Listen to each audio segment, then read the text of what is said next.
Is the mic on? Yep. Thank you for the cheering. Thank you so much. My name is Adiba Barney, and I'm CEO of Silicon Valley Forum. How many of you know what Silicon Valley Forum is? All right, see, we're as strong as the Google brand in Silicon Valley. It's true, we've been around for 33 years, longer than Google and most of the companies in this area.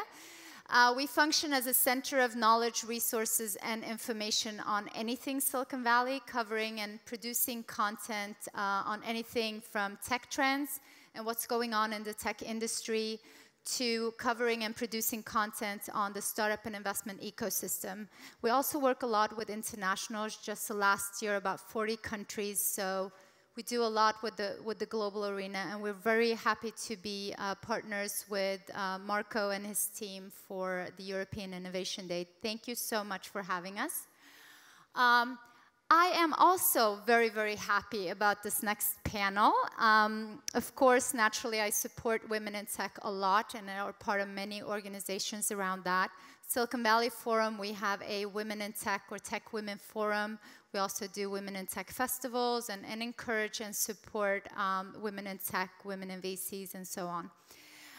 And today we're going to meet the badass women entrepreneurs from Europe, because that's what we have, some badass women entrepreneurs from Europe. So please join me in welcoming up on the stage Jutta with Appthetable, Ebba Blitz with Alertsec, Nordgren with Trice Imaging, and Valentina Morigi with Tensive. Take your seats, ladies. So I'm going to actually start with asking you to give us the short pitch about your companies and yeah, who you are. So let's start with you, Jutta. Cool. Okay. Here we go. So my name is Jutta, and I'm from Finland. I moved to San Francisco approximately 15 months ago with my company Appthetable, which I founded earlier on this year, so in March. And we do restaurant technology, so we work with back-end integrations. Our first product is aimed for food trucks and smaller cafes for accepting mobile orders and payments. And my name is Ebba Blitz, and I'm president of Alertsec. And I'm from Sweden, and we have many cool companies moving from Sweden to the United States. Companies that you have heard of, like Skype and Spotify and Minecraft, for instance. They're very cool companies. Our company, Alertsec, is actually pretty boring. We are not doing the really cool things. We are producing security, and to make things worse, encryption. Okay, so what we do is that we can deploy and manage encryption remotely, which is kind of cool, actually. So we have more than 500 customers, and out of these, 350 are in the US. So I decided to move here in January to grow the business here. Great, thank you. Thank you. Hi everyone, my name is Asa. Nice to meet you all.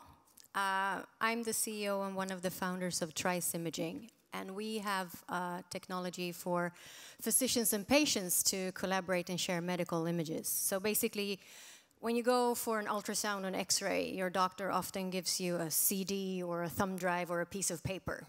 Forget about that. When physicians today cooperate with each other, they call FedEx or use the fax to send your medical images through, and you have to wait for weeks to get the result. Forget about that too. Our company do all of that in a couple of seconds, fully automated, just a push of one button from any imaging device to any cell phone or tablet or anything with a browser, more or less. The technology is currently used in 10 countries. The company was founded in Sweden. We're headquartered here in California now, but we still have 2 European offices. We're super proud of all these customers in these 10 markets, but what is even more important to us is to contribute to having technology really disrupt healthcare. Just an example, 800 women die every day from giving birth. About 90% of those women live in underserved markets, and about 70% could be saved if there was access to diagnose. And diagnose today can be done via technology. Great. Woo! Valentina? Hi, I'm Valentina. I grew up in Italy where I completed my academic path studying biology, economics, and obtaining a master in finance. I always had a strong passion for finance and medicine, so during my master degree, I came to the United States, to the Methodist Hospital Research Institute in Houston to investigate the development of nanomedicine companies in the US. When I went back to Italy, I realized I wanted to be involved more in the startup world and in particular in the biomedical field. So helping biomedical breakthrough to reach the market became my mission actually. So I joined Tensive and also the Organ Preservation Alliance. The Organ Preservation Alliance, briefly, is a non-profit incubated at Singularity University Labs at NASA Research Park here in Mountain View that enables breakthrough in transplant medicine. Tensive is a biomedical startup that is developing innovative prostheses aiming to substitute silicone implants in breast reconstruction and augmentation surgery. Tensive mission is to restore a natural breast to patients who experienced reconstructive surgery after mastectomy or lumpectomy in order to improve their quality of life and also avoid recurrent and also expensive surgical intervention. Our product is not yet tested on humans, so we are currently approaching the preclinical testing phase, and after that we're going to have the clinical testing phase. So our goal is to reach the the European market in about 5 to 6 years. Great, thank you so much. Give it up. All right. So I want to start with hearing more about your experience of setting up a company here in the US, whether you have, kind of moved the company over from Europe or kind of have a branch here, or that you actually started here. What is your experience so far? And I'd like to start with Ebba on this. Okay, well, the experience is fantastic. We started in Stockholm and we grew the business there, and we have since then migrated to UK and Australia. And we decided to do the really big leap when we realized that this is where we are supposed to be. This is where our customers are. And I think that was a very wise move because there is so much energy here. I am sure that you have heard a lot about that during this day. And what I appreciate most is the fantastic paid-forward culture. For instance, that we are invited to be on this panel, that we have the opportunity to meet you, for instance, is a great thing that would never happen, to collect so many talented people in one room as today. That will be hard to do in a small country as Sweden. So moving here gets us closer to the, honey pot. Great, thank you. And Jutta, you actually started your company here, but you are from Finland. So tell us about how it was to start a company here, although you recently came here from Finland. Yes, so obviously, I forgot to say in the introduction that my background is actually from restaurant industry, so I worked there for 10 years. So tech was not something I thought I would start working on until I actually found, of course, the killer idea for it and went for it. But starting a company here in the States was actually pretty streamlined in the way that I have felt as me being part of a female-founded team. We have had a lot of support through different organizations, and also we were lucky enough to get part of this pre-incubator program, which actually kind of gave us a little acceleration for incorporation our company, and also just bring us closer to understanding the next phases of getting your business up and going. Great, thank you. So we're going to talk a little bit about the really big thing that you need to do to actually scale your company, and that is to raise funds, to get investments into your company. And we have different stages of companies here, from, Åsa that's been here for 5 years, and Ebba that have companies that have already grown and you have many customers and great revenues and so on, to the new companies and one in the research phase. So there are different kind of ways of tackling this. But if we look at the facts of, especially here in Silicon Valley, but US as well as actually worldwide, a fact is that there's way too little money being invested in women-owned businesses, in startups that are led by female entrepreneurs and founders. And that despite the fact that 2 research reports from Forbes recently showed that women entrepreneurs and businesses that have female founders, the return on investment to the VCs, to the investors, is as high as, is as much as 35% higher than startups with male-led businesses. Nothing against you guys, but apparently there's something there, right? The female startup entrepreneurs also have businesses that is generating 12% more in revenue. So that's also, and this is all from research reports in Forbes recently. And also, not to mention, so basically making more money, getting better returns to your investors and stakeholders, as well as spending 1/3 less. So that's a good deal. that's a great deal. And this is by, you know, basically doing this research with you know, the startups, technology startups, and others that are part of the more, you know, scale global companies.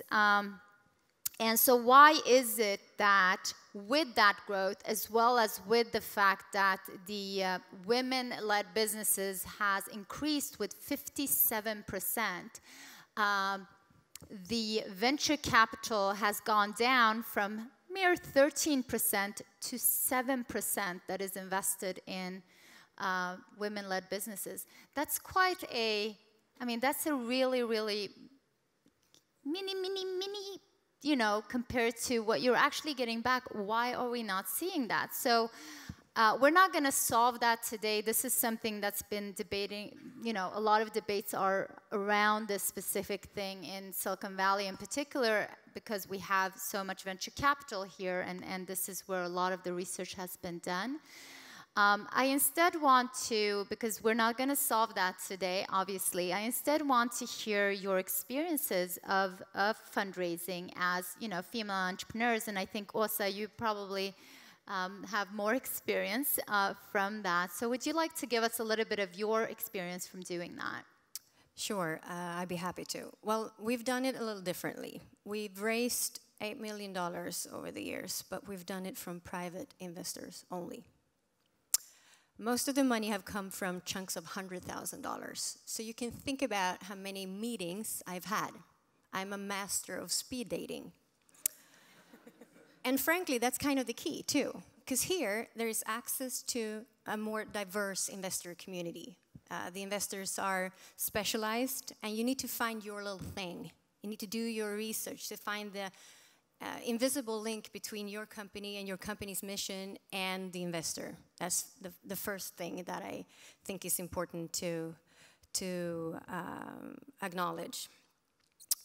The second thing I think is also that, and this might sound a little weird to you Americans, but I think that Europeans needs to learn how to oversell. I come to understand that there is way more hype in resumes and business plans here than in anywhere else in the world. And that's a little awkward for Europeans, especially for Swedes, or maybe even people from the Nordic countries, where we think being bold and audacious is being pretentious.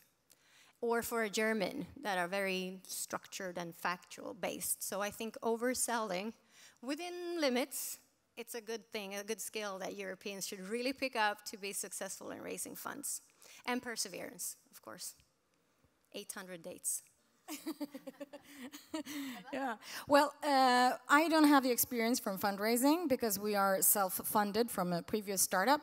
But what I do think, because you asked, you know, why is the return on investment greater if you have women in leading positions? And I would say from my own experience is because we are a little bit less bold. So we take the leap when we know that we will hopefully land pretty safely.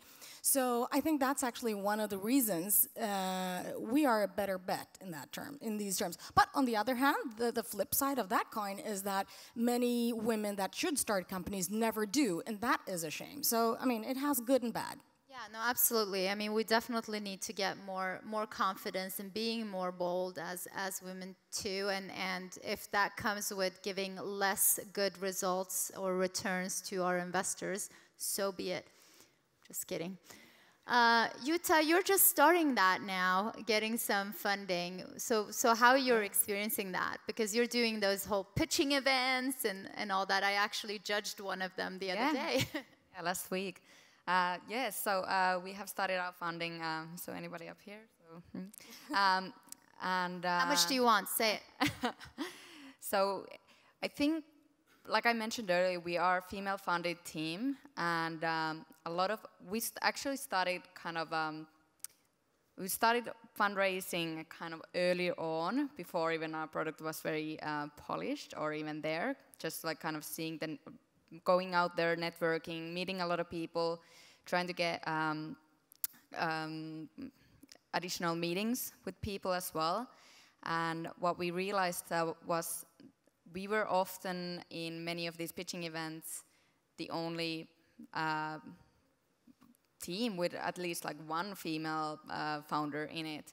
And earlier on this year, we actually entered female founders event hosted by Y Combinator, because that is one of the accelerators we are interested applying later on this year. And their huge thing was about getting more female entrepreneurs applying, because it's 20% of their patches every year has one founder who's a woman. So it's not like the founder or like two of the founders, it's like just from the founding team, and that can be anybody from the 5 people. There were 800 women, female founders in this event, what they hold in Masonic Center. So that was pretty great to see. Right. Thank you so much for sharing that. So we're gonna step to the last questions. I'm getting the time already. Ah, man, this is too much fun. We don't want to end it yet. Okay, so the last question, and I will actually start with you on that, Valentina, and that's, and I'll also give you some facts, because I don't know how much you follow the different kind of gender gap reports that are out there, but the World Economic Forum just released their Global Gender Gap Report, where all the Nordic countries, Sweden, Norway, Denmark, Finland, and Iceland, did I say all of them? Norway? All 5 of them are actually top 5 in gender equality. So, you know, for the 3 Nordic countries here and myself, we're kind of used to that kind of equality in the business place, in the startup place. However, we have many of the Southern European countries that are much lower. So, for instance, how many Italians do we have? Yeah. So not to, you know, but Italy is number 69, and you know, that's, and the US is number 20 on that list. So something needs to change, right, guys? Yes? Yeah. So Valentina, you're the Italian on the panel. So you guys have actually, you're working against that, and you're balancing that on your team. And tell us a little bit about that work that you're doing. Yeah, exactly. So Tensive is a very balanced team. We have 4 females and 4 males in the team. So actually, we didn't need to manage anything in our teams, because when you have the talent there, you don't really look if it's female or male, right? It's just talent. From my perspective, in the biomedical field, there are so many scientists, female scientists, talented female scientists, with also an entrepreneur spirit. So biomedical field is a good example of female entrepreneurs. Right. That's great. And so let's hope that what you're doing is also kind of getting, you know, the ripple effect, so you see more and more from Italy also kind of climbing up those the Nordic countries, why are the Nordics always topping all those 5? Do we have an explanation? Is there a secret sauce, a recipe to give out? Well, okay. I think that we have a fantastic. There are some really good things from Sweden, where Åsa and I come from. We have maternity leave, which is wonderful, but and I can get back to that actually. But what we do have is really good childcare, and I cannot understand how such a progressive and fantastic country as America doesn't have that fixed yet, because that is such a big problem. I'm the mother of 2 girls. And just finding, you know, I have all these courses and after school things that I have to arrange in order to just keep them somewhere so I can work.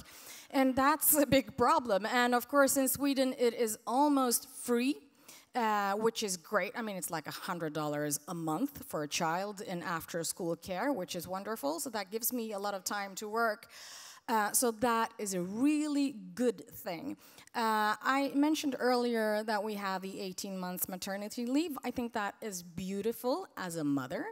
I think, though, that it might be a trap, because you get kind of used to being at home and you lose the contact with the workplace and your ambition to a point, maybe. So that has 2 sides to it, though. So I'd like to, you know, it's a good thing, but you have to be mindful about it. And that is why it's very important to have female role models. So, you know, I want to be the Sheryl Sandberg or whatever, you know. Mm. No, that's right. And also, what's your, do you have anything to add there? What can the US learn from the progress we've made? Besides, you know, maternity leave, is there something in our way of being, in our culture, in our, you know, what is it? I mean, literally, I'm from Sweden too, and all of my friends are, you know, CEOs, leaders in one way or another in their industries, and they all do equally 50-50 in the house. So is it that we 50-50 in the household? It's basically, it's not even a conversation about gender. Right. You don't bring that into the boardroom. You don't bring that in anywhere else. It's not a question about gender. It's a question about being passionate. It's a question about running an awesome business. It has nothing to do with gender. I think that's part of the truth. Yeah. Great. I think that's a great wrap-up, isn't it? Thank you. Thank you so much. Thanks for having us. Thank you.